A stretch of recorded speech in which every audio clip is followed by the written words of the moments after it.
Hi, my name is Stephen Johnson. I teach geography and GIS at George Washington University, and I'm an organizer for Teach OSM, a project to promote the adoption of OpenStreetMap to teach geography. The ubiquity of our geotechnologies and all the embedded spatial information we generate has altered our institutions and our interpersonal relationships. The benefits of improved connectivity are undeniable, measured in terms of lives saved, environmental improvements, and social conveniences. But these same technologies can have a dark side. They could just as easily be used for surveillance. And then what is the meaning of public space if we're under constant surveillance? It's just one of the profound questions about the appropriate use of geotechnologies and maybe more importantly, how our landscape is mediated through those technologies. As a geographic educator, I'm concerned with how we explore the ethical dimensions of geotechnology with my students. How do we define appropriate use and how can those same capabilities be used to build social capital and help people make places? One approach holds a great deal of promise is the notion of spatial citizenship, which briefly is civics education with an explicit geospatial focus. Since Socratic times, we've asked what does it mean to be a citizen, which is a question about how we engage socially and not surprisingly a central concern of the social sciences.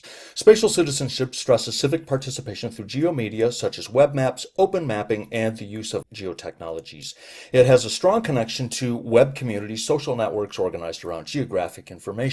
More importantly, it says that geography has something important to say about the role of geospatial information in our civic life, including the informed decisions about its ethical usage. Open mapping is tailor-made for the emerging spatial citizenship curriculum.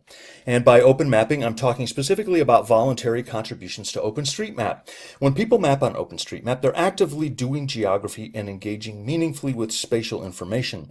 Students are often self-directed and motivated by engaging with the larger purpose of social benefit. Open mapping recasts geography as a practice, which opens up the possibilities of authentic learning by doing. And OpenStreetMap provides space for countermapping so that citizens can map the features of significance to their community, raising awareness of the use of space and location. My goal is to help train the next generation of mappers to maintain the world's only free and publicly editable map of the world. If awarded this prize, here are the things I'd like to do. I'd like to integrate an explicit spatial citizenship component to the GeoBadges and grant awards for service learning.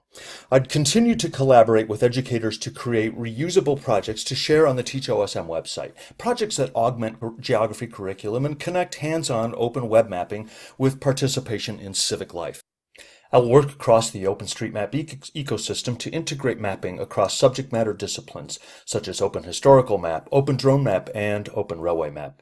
My Teach OSM colleagues and I have trained over 400 teachers in open mapping techniques and continue to create ready-to-use modules for educators to learn OpenStreetMap. We have large reach back into academic institutions and the greater OpenStreetMap ecosystem. Thank you very much for this opportunity.